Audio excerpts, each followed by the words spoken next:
श्रीराम समर्थ. मायेच्या तावडीतून सुटण्यास नाम हेच साधन. परमेश्वराची भक्ती करावी, त्याचे नामस्मरण करावे असे पुष्कळ लोकांना मनातून फार वाटते. पण काही ना काही कारणाने ते घडत नाही. असे का व्हावे?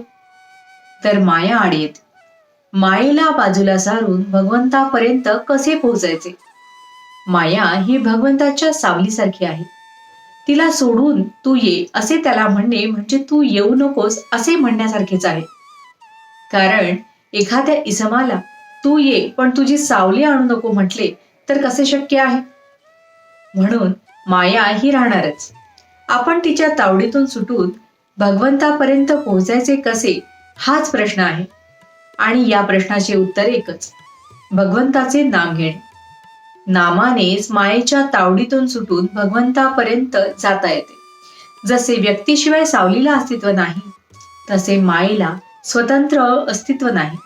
तसेच तिला स्वतंत्र शक्तीही नाही. कारण व्यक्तीच्या हालचालीप्रमाणेच तिची हालचाल होते.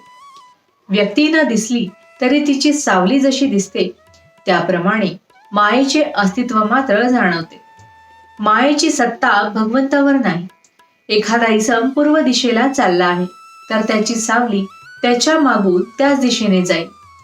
त्या सावलीच्या मनात जर दिशा बदलून पश्चिमेकडे जाण्याचे आले तर तिला ते शक्य नाही. तो मनुष्यच जर पश्चिमेकडे जाऊ लागला तरच तिला त्या दिशेकडे जाणे शक्य आहे.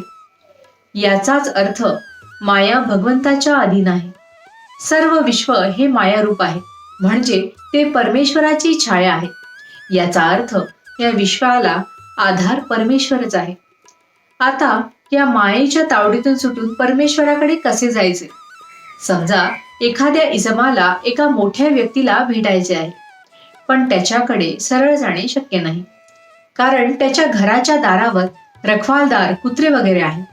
त्यांच्या तावडीतून सुटून गेले तरच मालकाची भेट होणार. पण समजा मला अमक्या दिवशी येऊन भेटावे अशा मजकुराचे त्या मालकाच्या सहीचे पत्र जर त्याला आले असेल तर ते पत्र त्या रखवालदाराला दाखवताच तो त्याला बिनतक्रार आत सोडेल आणि मालकाची भेट होईल.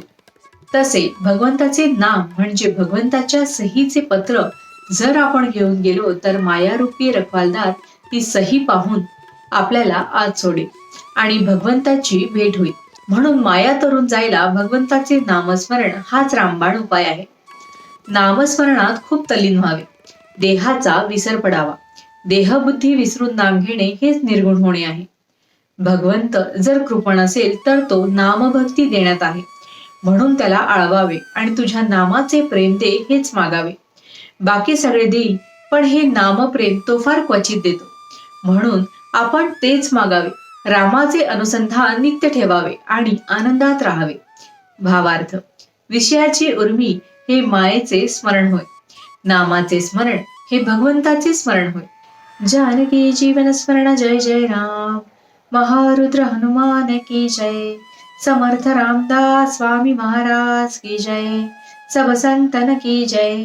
श्री अनंत कोटि ब्रह्मांड नायक राजाधिराज सच्चिदानंद सद्गुरु श्री ब्रह्म चैतन्य महाराज की जय. जय जय रघुवीर समर्थ.